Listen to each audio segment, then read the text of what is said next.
Ed has this marvelous house here, and I don't know if you'd call it suburbs, but the lots are large and gorgeous. I didn't see anything running around in the yard that would make me nervous, like one of those snakes from the swamp down south of here. But it's really a Red nice fox. environment. Red fox won't. We get those at home, and I'm used to foxes, so that's fine. Um, but I wanted to have this conversation, and I think since we're doing it outside, there might be a few times when the wind or the birds become noticeable on the sound. But that works as far as I can tell, and I think it will be something that you might appreciate as well.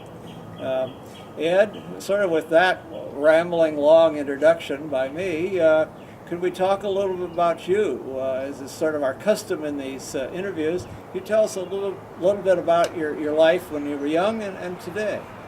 Well, I was born in New Orleans, 1937, June 25th to be precise, and grew up in New Orleans in the area of New Orleans known as Gentilly, which is fairly close to Lake Pontchartrain. And in fact, when I got old enough, my brothers and I could ride out to the lake from our house and do crazy stunts on bicycles. Did you ever drive across that long bridge that goes Well, across the lake on a bicycle? No. Maybe they wouldn't let you. I don't think they would, because I've never seen a bicycle on the causeway, which is 24 miles long. Yeah, so it'd that be would a be bit a of lengthy. a hike, and the cars behind you trapped would probably Yes, be mad. and there's very little shoulder space there, so not exactly a safe thing to do. Yeah.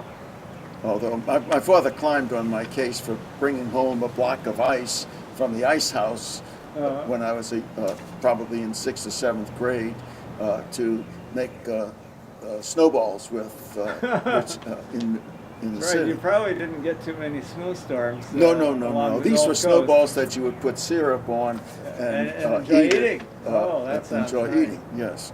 So you grew up in New Orleans. In New Orleans. High school, I entered the seminary, and so I was in the seminary at St. Joseph Abbey, which I think is the same school that I think Al Coco of happy memory spent some time. Our I don't colleague, know if he was ahead of me by several years, but I think Al spent several years at St. Joseph Seminary. Well, I know he has a background in sort of the Cajun community in the New Orleans area. Always used to talk, get all excited about all that. I'm sure. Enjoyed talking all about the celebrations like Mardi Gras, then St. Patrick's Day, and then St. Joseph's Day, and all the other celebrations that go on in New Orleans. Yeah. So you grew up and eventually, before you did law school and all that sort of thing, you studied to be a Catholic priest. Yes. For a while. Yes. I spent 6 years at St. Joseph Abbey in the minor seminary, and then in 1957 was sent by the Archbishop of New Orleans to study in Rome. And so I spent 4 years in Rome, 2 years studying philosophy, and 2 years studying theology, and withdrew from the college in Rome and the university in Rome in May of that second year of theology before I finished that academic year. So you were close to ordination then? My class in Rome, I left in May of 61. They were ordained in Rome, I think it was December 22nd, 1962, so a year and 5 months later. All right. And in fact, I'll be attending a class reunion of that group out in San Diego this June. It should be quite exciting. Oh, it is. Seeing It your old is. friends. Oh, yes. A lot of changes in the church over the years since A then, lot. too. A lot. That was all, the council hadn't yet started. No, when I went to Rome, Pius XII was the Pope. I went in October of 57. Pius died the following October, first or second week of October of 58, and that's when John the 23rd was elected. And so I was there when he was elected. I was in the square when his election was announced from the balcony of St. Peter's, and attended when he was crowned as Pope of the Church. That's right. In fact, he was crowned. He and his successor took the papal crown. And Yeah, then, the papal tiara. yeah, and then John Paul I, the man who Yeah. succeeded the successor, who only served for a month or so Right, before he right. died, he said he wouldn't be crowned. He thought, I couldn't. Yeah. yeah, he I decided had forgotten not to. about that. and I knew his one of them had successors now since that have not. Yeah, they just have used not the had that. bishop's mitre. Yeah. Yeah. It's interesting. So you were in the seminary and on track to be a priest, and then you decided, obviously, To withdraw. Withdraw, and, Yeah. and so you eventually became a law librarian. Could you talk about the academic degrees and so on you have sort of Well, leading to that? I have my law degree is from Tulane University. Mm-hmm. When I came back from Rome, I met with a priest friend of my family at Loyola University, a Father Butt, who was well known among the Loyola Business School alums. And that summer I took classwork at Loyola and then was accepted by both Loyola and Tulane and matriculated at Tulane fall of '61. Mm-hmm. And so my law degree is from Tulane University. I was on the moot court board there for 1 year, and then the following year I was on law review, and I graduated Art of the Coif from Tulane in '64. Quite an achievement. Now, how is it that you decided to come into our sort of part of the legal profession, law librarianship? Well, when I was in the seminary at St. Joseph Abbey, I worked part-time in the library there. Mm-hmm. When I was a student in Rome, we lived at a college called the North American College, Mm-hmm. which is a residence house, and we took courses at the Gregorian University, which is operated by the Jesuits. But at the North American College, I worked in the library at the North American College. It's all volunteer stuff, no pay for any of this. But, I remember, even though I was paid, it wasn't a no. princely sum when I was a student. I continued it at Tulane, and at Tulane I was paid $1 per hour to work in the catalog department of the law library. Mm-hmm. So at Tulane, the then librarian was a fellow by the name of Leonard Oppenheim, who I don't know that he ever got active in the Law Library Association. He taught almost full time in the law school, but he was the nominal law librarian. That was not totally uncommon. I mean, you had I remember when I was being considered for the position at American University back in the early 70s. Yeah. Plan B they had was to appoint one of the senior faculty members as librarian if I Yeah. had turned them down. Yeah. They'd been searching for a couple of years, and they, weren't sure that they could attract anybody, but they did, obviously. And it's a good thing because the other guy was a great supporter of the library, but he was in his 60s and developing Alzheimer's disease, unfortunately. It would have been an interesting and tough time for him to take that job on. No easy job. Yeah. Actually, I almost ended up at American University before your time there. Ah. Because when I graduated from Tulane, my first position out of Tulane was as a teaching fellow at the Boston College Law School, then located in Brighton, at the end of the BC Green Line trolley line in Boston.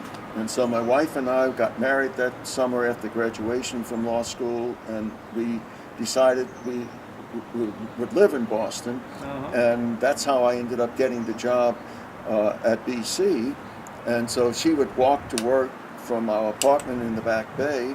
I would catch the BC trolley line and ride out to BC for law school there. Now your work at Boston College was more with the law school. Yeah, it was the not law the school. library, Right, really.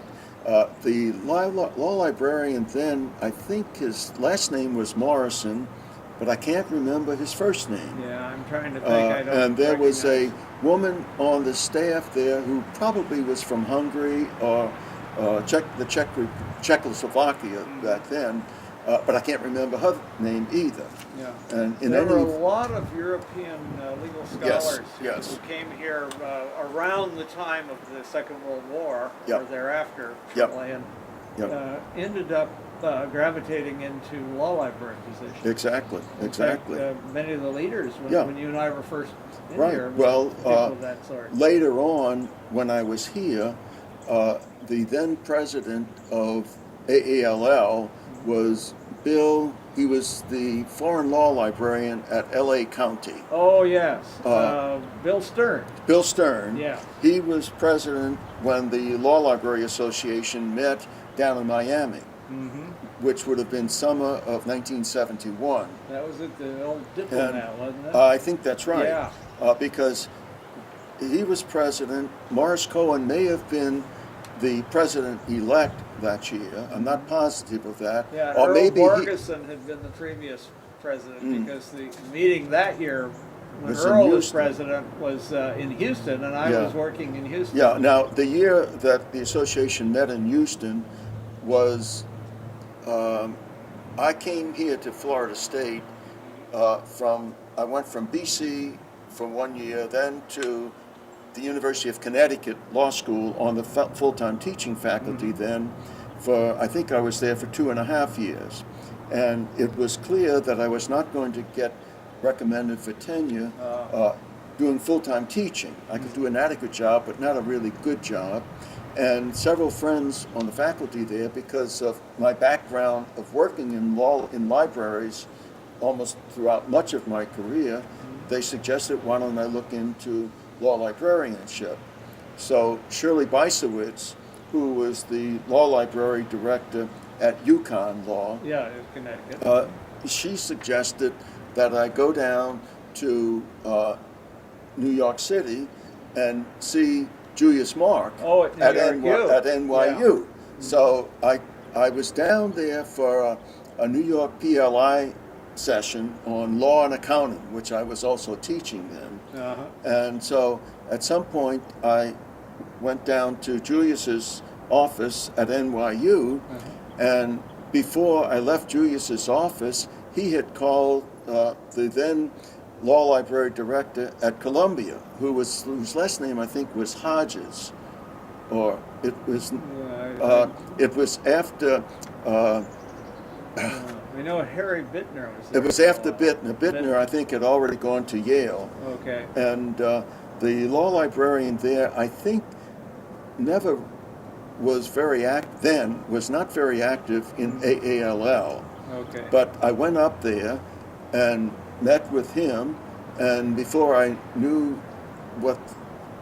was finished at Columbia, I was seeing Walter Gellhorn, who was on the library committee, or head of the library committee. And I never got an offer or anything from Columbia because I didn't have a library degree. But I mean, you were just starting out. It's yeah, oh a yeah. bit of a and lofty job they for were that not level. looking. I don't think they were looking for a director. They were looking for some gopher, I think. But because of Shirley's recommendation that I see Julius Mark, I saw Julius and first met him. This would have been sometime in 1967, probably. All right. And so, but after that, I interviewed at American University to come there as assistant law librarian or something other than the director. And I also interviewed at the University of Texas, Austin, with Roy Mirsky. I can't remember the law librarian's name at American University Probably then. Stan Bugas. at Yes, that time. yes, it And was his Stan- it assistant was. who came, I think, came at that time when you didn't. Yeah. Was Peyton Neal. Oh, okay. Yeah, So the I same almost as my predecessor. Yes, I almost preceded Peyton Neal, who was Yeah. really a wheeler dealer Oh, in Peyton the was quite association. Quite active, and even remains so. I mean, even when I would go and visit chapters when I was in the presidency group of the association at Yep. ALL, Peyton would show up at all these Oh, yes, meetings. yes. And, Well, we got together again when I finally got to Florida State. There were several collaborative ventures where Peyton was the schemer. Yeah. And Peyton the is idea man. quite an interesting person. Put a lot of stuff together. Yes. A lot of good stuff, actually. Yes. Yeah. He was, in some respects, he was way ahead of his time. Yes. Because the technology couldn't really fully cope with some of the things that he was trying to do with online systems and he left cooperative America ventures. to go down to Washington and Lee in Leesburg, Virginia. Yep. And he built a building there, which is still in use and almost no renovation needed. When we built, he had channels in the floor for. He didn't know what was coming, but he knew he had to be have connected. it wired. Yes. No, we visited William and Washington and Lee when we were looking to plan and construct a separate library building here at Florida State. Yeah.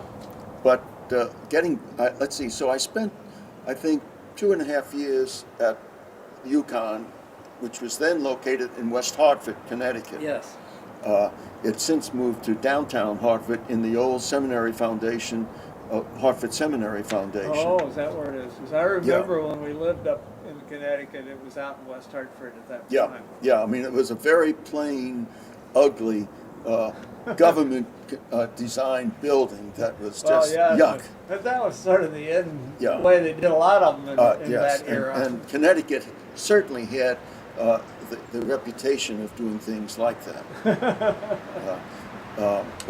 So we were there for 2.5 years, and at the behest of the suggestions of Shirley Beisowitz and several of good friends on the law faculty there, I got urged to look into law librarianship. Mm-hmm. And that's how I ended up going to the University of Texas at Austin, and was on Roy Mirsky's staff there as assistant law librarian. Well, let's see.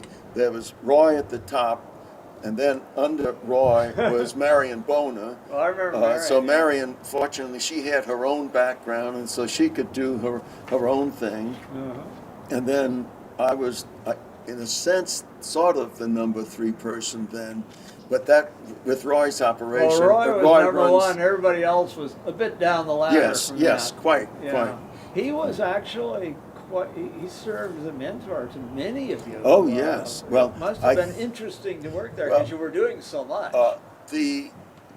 What was unique then, at that time, I mean, one of the places that Shirley Beisowitz had suggested looking at was to go to the University of Washington, Marion Gallagher's program in Seattle, which I think you went to. I went and to a whole array of people have gone there. And I looked at that. The problem was that I had been accustomed to earning a beginning law teacher's salary, and we then had one child already present, and it was more complicated for us to consider going to Seattle. And so when the opportunity, if I had gone to American University, I would have pursued a library degree at Catholic University. Catholic, a lot of the people there did, or even the University of Maryland was close by. If by going to Texas, the idea was to pursue a library degree at UT Austin. Well, that really never played out, and I'll maybe get into that in a few minutes. But in any event, I went to Texas, worked with Roy, Marion Bona. That was before Mike Beard's time. I think Mike Beard succeeded me, or maybe was 2 persons removed. Terry Martin came after that. I remember Terry was there before I went to Georgetown.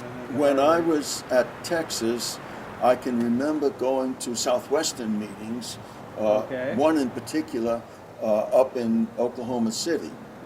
Or maybe it may have, I'm not sure if it was Oklahoma City, I think it was probably Norman, and I think there I met Mark Schwartz for the first time. In that same set of meeting, well, not that meeting, but the first AELL meeting that I went to, I think Art Charpentier may have been the president of AALL. That This would have be been about summer that era, '68. Yeah, be about right. And I or can- maybe the immediate past president is still a mover Yeah, and shaker. yeah, he was around then, certainly. I can remember not formally meeting, but seeing Betty Taylor All right. up there. Maybe I met, I can't remember for sure. And at this stage, which is a few years removed, I don't remember the other people I met at that meeting, which was in Philadelphia. Oh, yeah, that was 68. Yeah. Because that was my first. Yeah, I mean, it was bloody hot Oh, in yeah. Philadelphia. I remember one day it was 104 outside. It was hotter than Tallahassee is in the summer. Yeah. The hotel where the association met was the hotel in which Legionnaire's disease subsequently surfaced. That's right. Now, I can't remember the name of the hotel, but that was the hotel in which Legionnaire's disease surfaced because of the air conditioning system. Oh. So maybe having air Yes. conditioning was a mixed blessing. Yes. But in any event, it was bloody hot that day. Ah. So that was summer of '68. The next summer is when I moved from Texas to Florida State University.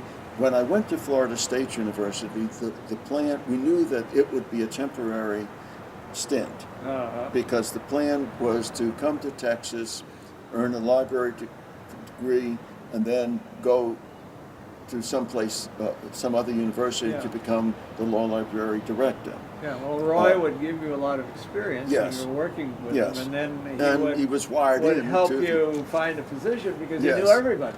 Right. And they respected him, and if he recommended somebody, that was a very Yes. powerful thing. In fact, when I went to Texas, the then dean at the University of Connecticut made a comment. He says something to the effect, "I don't know about going to Texas. You need to be careful of that guy Mirsky because he keeps moving around."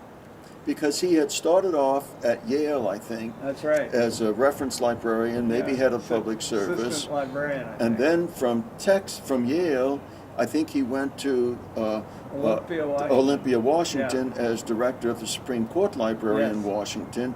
And I don't remember how long he was there, but I think a short Yeah. period. And then didn't you go to Colorado? He went to Colorado for 1 year, and then from Colorado he went to Texas. Yeah. And so Well. I think he had been, I interviewed with Roy and the other faculty there probably in fall of 1967. Uh-huh.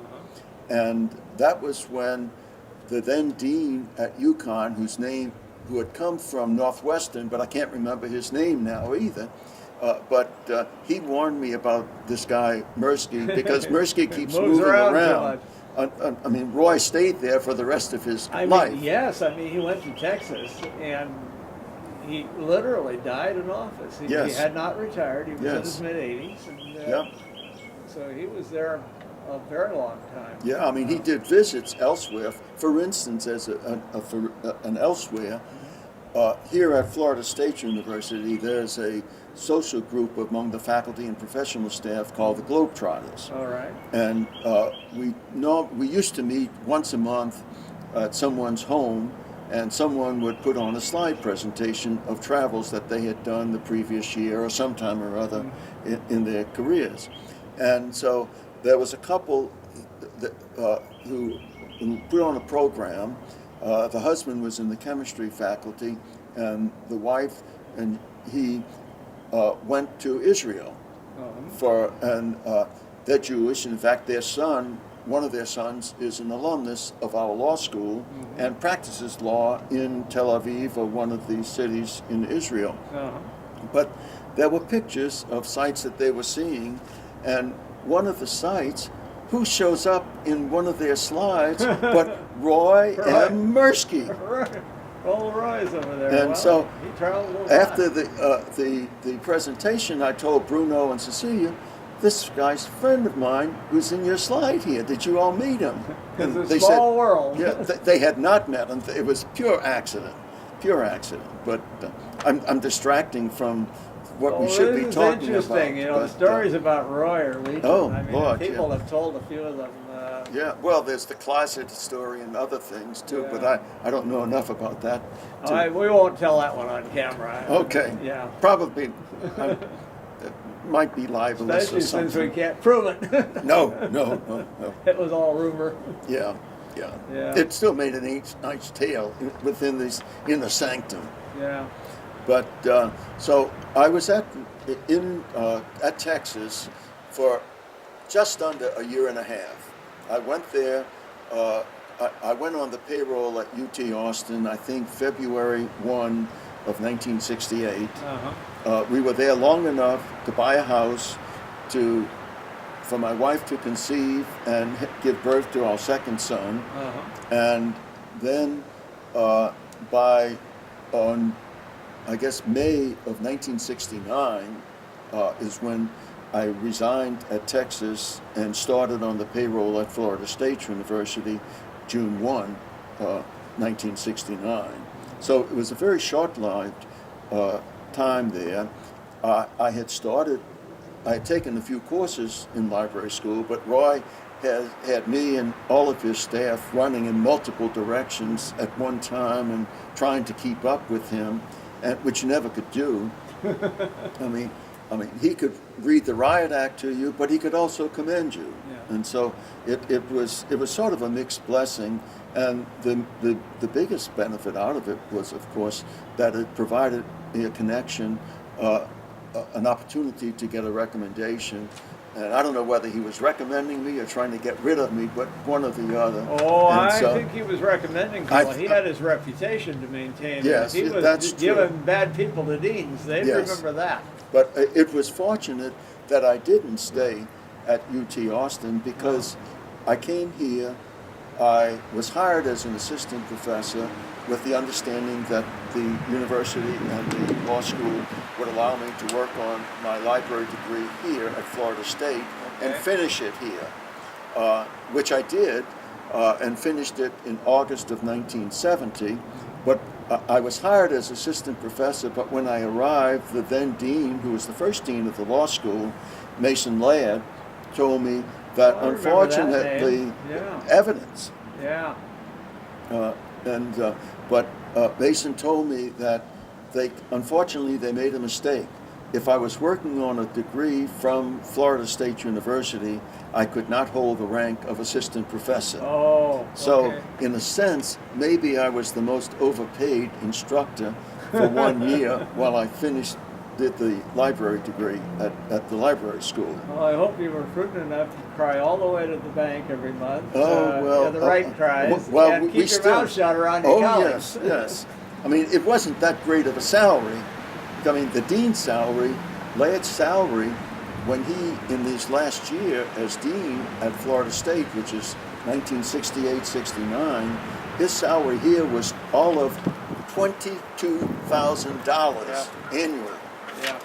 So, I mean, he was a very frugal man as a dean, and the reputation he could pick good quality people, and he mined the purse very, very frugally. A wonderful grandfatherly son. Well, he had quite a reputation as an excellent dean for Yeah, many, many yes, years. yes. That's a name I remember Yeah. from my distant past. I never worked with him, but I certainly Yeah. heard a lot about Well, him. at the law library here, in the law library's collection, in the rare materials collection, there is a collection of U.S. Supreme Court justices, the signatures and pieces in their handwriting. One of the pieces in that collection, I think, is signed by Reed, who was on the court, I think it's Reed, who was on the court in the 40s, or he may have come on the court in the late 30s, but in any event, when he was named to the court, it may be that it wasn't when he was named to the Supreme Court, it was when he was named to perhaps the D.C. Circuit Court. He was then the dean at the University of Iowa Law School, which is where Ladd was before coming to Florida State. That's right. In fact, it's in that context that I remember hearing about him. I interviewed once at that university for a position, Huh? which I didn't go there, but he had been the long-standing dean Oh, there. yes, yes, and very well respected. Mhm. But the dean, Reed, wrote this letter to someone in the administration, saying that he had to apologize. He could not come to Washington when he expected to come because his successor had not yet been appointed to be the dean at the University of Iowa College of Law.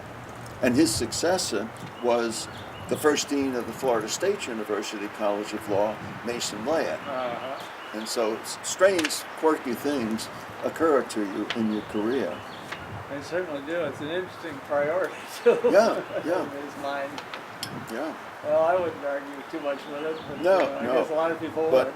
the coming here was marvelous for me because it helped me to get my library degree earned much more quickly than was going to happen at UT Austin, partly because the library school at Texas then was really not the best in terms of the quality of the experience. It was just very, very old-time-ish.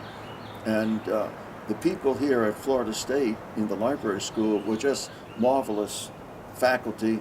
And in fact, one woman who taught in the AALL Institute that we hosted here at Florida State in 1971, Martha Jane Zackett was just a superb instructor, one of the best instructors that I've had ever, any place, whether it be in Rome or at Tulane or here. And she was superb. So at that point, you're here at Florida State, and you basically, that then became the rest of your career. Yes, yes. So you And became director. I became or director. Maybe called it law Well, librarian I think for a while. it was called law librarian, and Yeah. it stayed as law librarian. And at some time, somebody said, maybe you ought to call yourself director, or maybe I thought that, and so we changed I had a it. dean one time who said, well, they're all directors, why aren't you? So I said, Yeah. that's fine with me, I'll be Yeah. director. Yeah, Now a lot of them are associate deans with Yeah. various responsibilities besides Exactly. traditional library. yeah.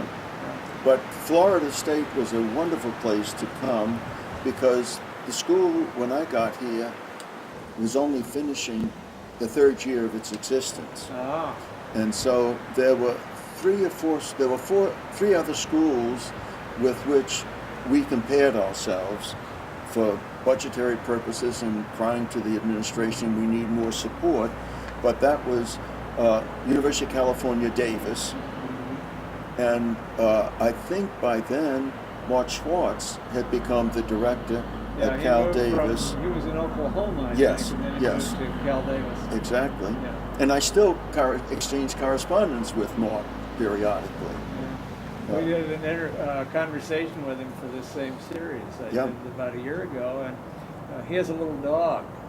Oh. And the dog, he gave the dog a bone to chew on, figuring the dog would do what it usually does, is leave the room and go someplace else. Well, the dog wanted to be involved in Oh, this. yes. So he's chewing up a storm right below the camera line, and Oh, we had gosh. to introduce the dog so That's people would good. know what they were hearing. Yes. No dogs here. My wife is allergic to animals. Oh, so I see so that. we've never had a dog. Yeah, well, this is interesting and friendly little dog. But, Yes. he wanted to be part of the action Oh, that's when we were great. doing the interview. Yes. But so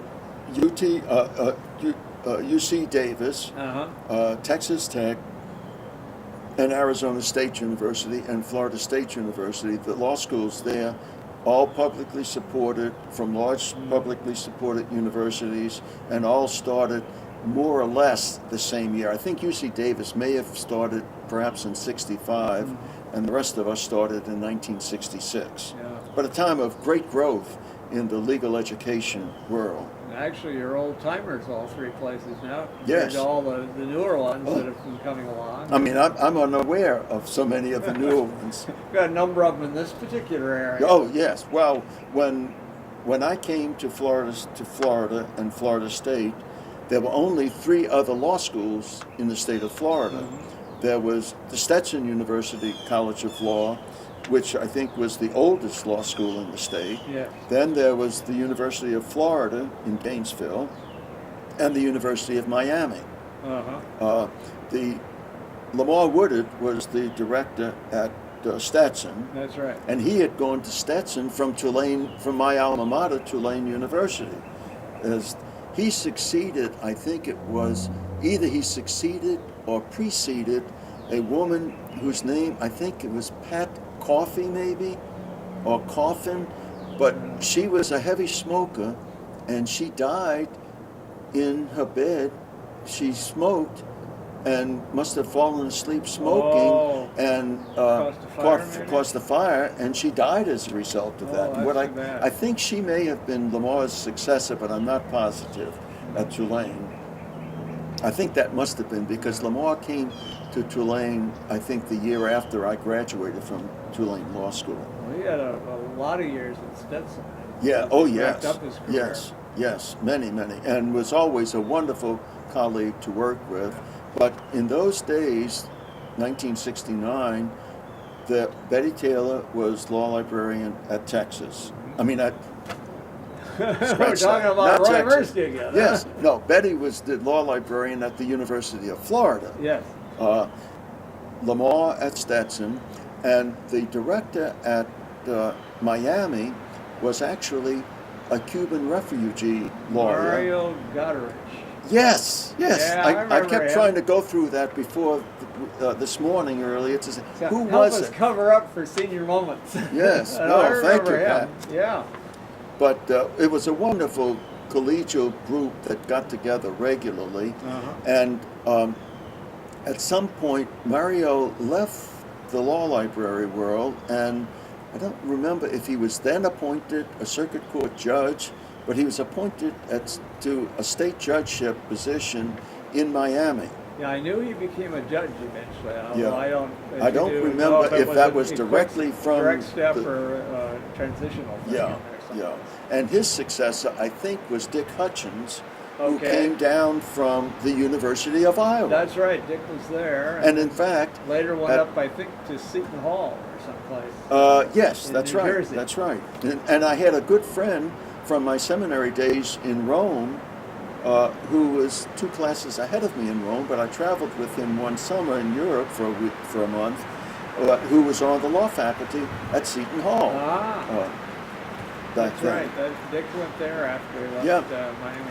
Yeah, but during Dick's time down here, I think it was Dick, Betty Taylor, Lamar Woodard, myself, and I'm not sure if Nova Law School had started by then or not, but at least the 4 of us got into this, and we would get together every fall and every spring to have a directors gathering just to figure out what we were doing, to see what we could do better, get other ideas and the like.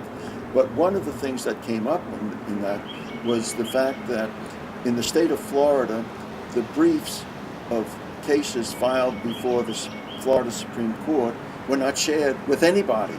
Oh. They were only deposited with the court, and they just stayed there. So back then, we settled upon what proved to be a damn expensive, a very expensive proposition of editing and filming and then distributing to the 4 collaborative bench schools the briefs of Florida Supreme Court cases. And initially, what we were doing was the whole transcript, the whole record of the case. And that very quickly, we wised up on that very quickly. That it was would be a pretty extensive array of stuff. And then at some point we decided we couldn't film all of the cases that were filed, the briefs. So what we settled upon ultimately was to do the briefs only of cases that were for which the court handed down a written published opinion. So if there was a published opinion, we would do the briefs, and I don't remember if we were then doing more than just the briefs or not. We may have, but I just don't remember that. And that started back in the mid-'70s. And the four schools then, and then Nova joined up at some point, and the other schools all came on board, and as far as I know, they still are collaborating on that. The work gets done they up here digitalize it now, at. 'cause I saw the equipment. Well, that started during my time. Yeah. At the law library, which I'm 10 years out of date now, Yeah. but it started 15 years ago, and it changed the world completely because it made it a very possible type of endeavor, Yes. much less expensive, and of course in today's world the briefs are all filed digitally with the court as well as the paper copy. Yeah. And so when we switched to that, it was a marvelous enterprise. Uh-huh. And I don't know if the library if our library here at Florida State still has the film copy. Probably I don't know. not, I was over because there this morning yeah. talking with Faye Jones, your right, successor, right. and I saw the equipment for the digitalization. yeah, But whether they have film, I wouldn't be surprised if they might, because how many copies were there? And well, librarians always get nervous about something counting, disappearing. yes, but I mean it changed. Digitizing the process changed the world, and I don't know what happens in 2014, but in the 10 years, when my last years at Florida State, the most heavily hit database or file on the online system of the College of Law, including the law library, the most heavily hit file was the file of records and briefs. That was hit by overwhelmingly far more than anything else. Mm-hmm. So, Betty, Lamar, then Dick Hutchins, and I can't remember the first law librarian at Nova. It was a fellow. Oh, and I think he was succeeded by Carol Rohrenbeck. Okay. And Carol got very active in that, and then I remember Carol, yeah. after Dick Hutchins left, Betty Liebes became the law librarian at Miami, and she was the law librarian at Miami for a number of years, and a very good friend of mine by then had become the assistant law librarian at Miami, a woman by the name of Kathy Stokes. Okay. Kathy has her library degree from Florida State, and she was the librarian for one of the Miami law firms. And while librarian for Miami law firms, she pursued her law degree at Miami and earned her law degree. And in fact, when she was earning her law degree, she came to the Florida State University summer program in law at Oxford. I don't remember whether I encouraged her to do that or not, but I know it was the summer that I happened to be teaching in that program. And so in that program, at the end of the program, the 2 FSU faculty and the 3 Oxford faculty and their spouses have a farewell dinner, just the 5 couples. And so my wife and our 3 kids in tow had all come over toward the end of the program, and so Kathy child watched our kids while Marietta and I enjoyed going to the faculty farewell dinner. Well, you've done a lot of things. You've known a lot of people in this field over the years, Ed. And one thing, the theme that I see reoccurring throughout your career, you started off, in fact, before you were in law librarianship, is the teaching aspect. Yeah. And you've done that all along. Yeah. Do you have any thoughts about librarians teaching? Well, it's a mixed blessing. I mean, I've been blessed very much by being here at Florida State University. In my earlier years, when we came to Tallahassee, my wife Marietta and I thought we'd be here 4 or 5 years, 5 or 6 years. We didn't know how long we would be here, and we never thought we would be here for a lifetime. I mean, the house where we're living right now, where this filming is going on, we've been in this house since 1979. Wow. Which is longer than any place that either of us have lived in any other house, anywhere. And we've been at Florida, in Tallahassee, for 45 years. And so we didn't think that's what would happen.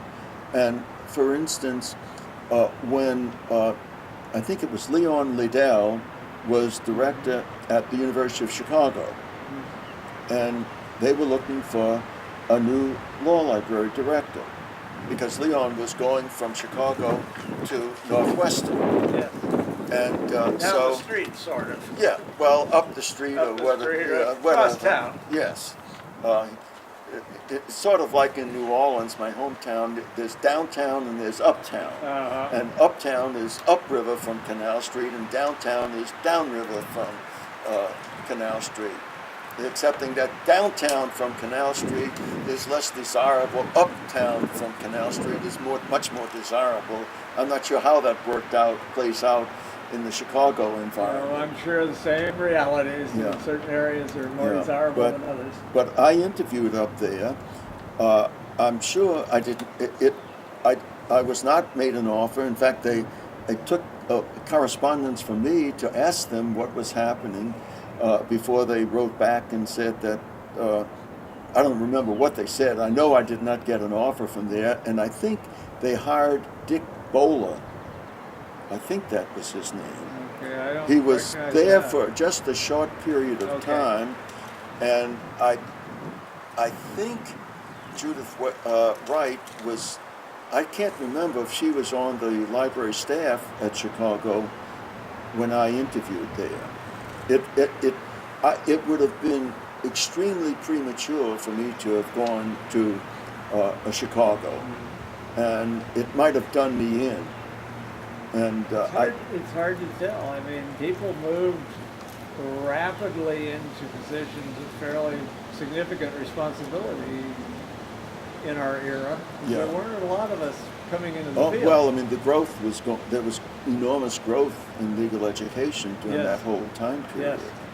Yes. But I think it would have been premature. I was looking and hoping that maybe something would develop. Since Marietta comes from New England and I come from New Orleans, we were hoping maybe we would get someplace between the two, but we stayed in Tallahassee. It was wonderful for Well, you know, us. it's interesting. You came here thinking, well, this will be a nice place for a few years. I'll get some experience. I'm putting some words in your mouth, and then you settled in, and then Yeah. you just stayed. Yeah, The same well, thing happened to me at American. yeah, I I mean, went there. I I- didn't know how long I'd be there, but it ended up the rest of my career. I interviewed at Southern Cal. Okay. I think that would have been about 1975 or thereabouts. Okay. And they flew me out there. I had a very fine interview. I really liked the people there. The dean, Dorothy Nelson, I think, was the then dean. Yeah. And Francis Gates, I think, He ended was up out leaving Southern Cal, and I forget where he was going. To Columbia, maybe? Yes, I think. I he think did. that's where he was going. Yeah.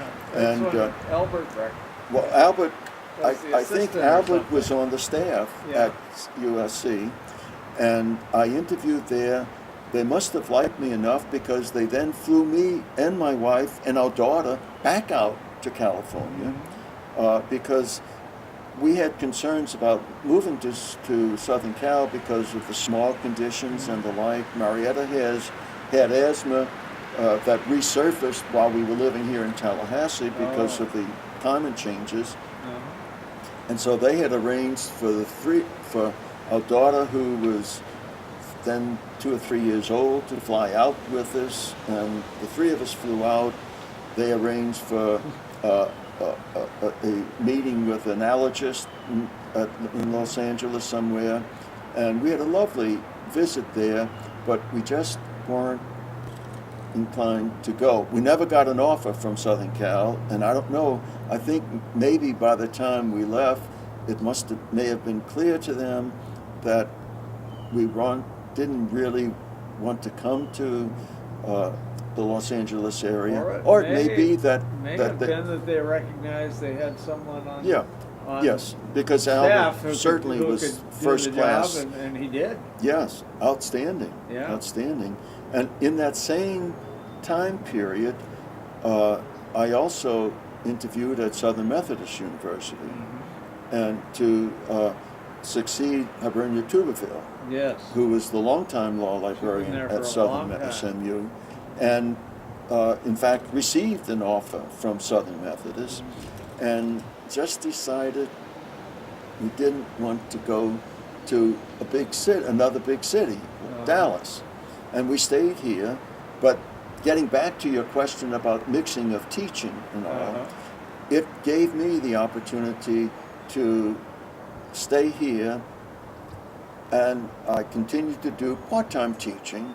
I was never an outstanding teacher, but I enjoyed it, and by that quirk, I was able to go to teach in the law school's summer program in Oxford, and I taught in it in 1978, and then went back to teach in it again in 1981. And when you went back, the procedure then followed by the law school was that on your second time at that program, you coordinated the program. Oh. Okay. And in 1981, I not only coordinated it, but I became the permanent coordinator of it. So I continued to coordinate it, or you could say direct it, although that was not a title I had, until I retired. So from 1981 until 2004, my hand was in the pot both as law library director and as coordinator of the law school's Oxford program, which still goes. And in that context, I met the Oxford Law Fellows, one of whom is just another brother to me in Oxford. He's retired, I'm retired, but we just exchanged notes last night.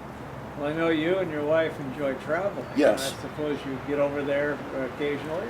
Well, I taught in the program about 5 times, and as director, it meant that every time we had an ABA accreditation inspection, I had to put the materials together, but it also meant I had to go over there.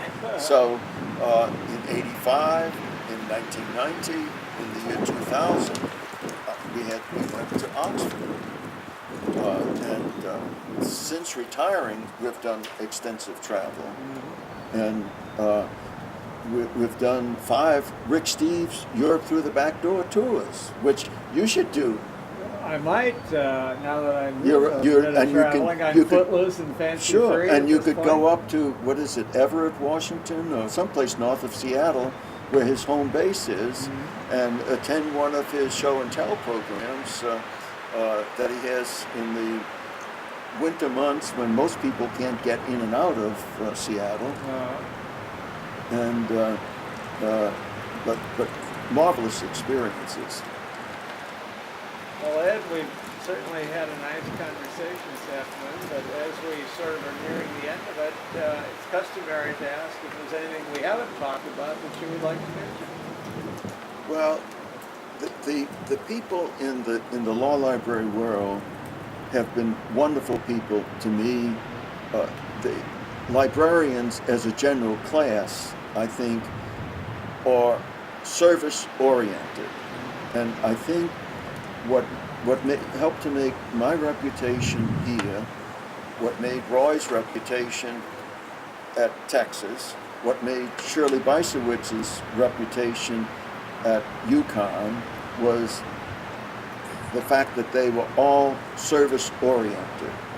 And the people in the library school faculty who were my instructors when I came here, and who are my colleagues and friends today, are all people sort of cut from the same cloth, that they want to perform the service for their clientele.